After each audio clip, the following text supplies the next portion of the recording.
magandang hapon, Lloyd. Ang ay uulat namin tungkol sa kultura at lipunan sa aming bansa. May tuturing na malaking isyu ngayon ang malawakang pagbaha sa Metro Manila at iba pang bahagi ng bansa. Ngayong panahon ng tag-ulan, ito ay bunsod sa anomalyang nalantad dahil sa korupsyon sa pondo na sanay nakalaan sa flood control projects ng gobyerno. Sa unang pagsisiyasat ni Pangulong Marcos ay maraming nakitang depekto sa pagsasagawa ng mga dike na pagsisilbi sa proteksyon sa pagbaha tuwing may malakas na pag-ulan.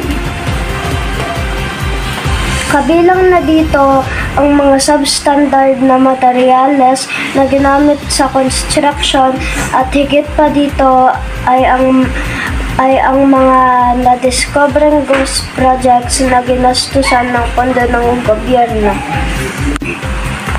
Sa pagsisiyat, lumabas na nagkaroon ng sabwatan ng mga gahamang kontratista at tinatiwaling politikong nagsamantala ng kabang ng bayan.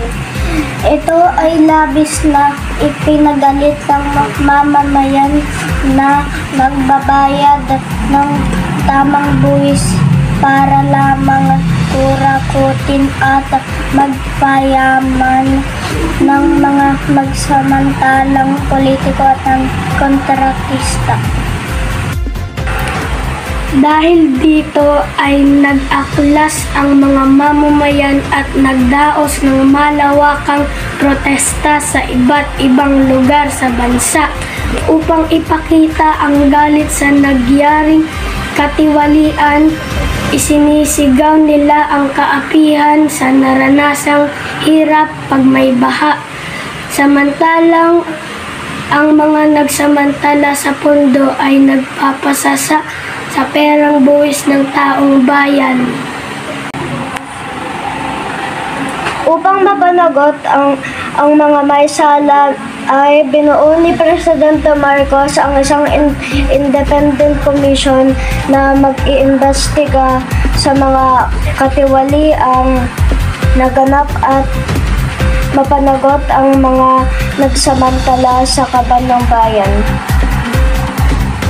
Inasahan ng taong bayan na malalantad ang lahat ng mga tiwaling opisyal ng gobyerno at gamahang kontratista na dapat maparusahan at makulong sa ngalan ng hustisya at upang hindi maulit ang nangyaring trahedya bunga ng kasakiman. Yan ang update mula sa Group 3. Ako si Gerald Josh Rapper Paharda. Ako ay si Austin Beer Bamonte. Ako si Risha Alexican. Ako naman si Ethan Dominic R. Constantino.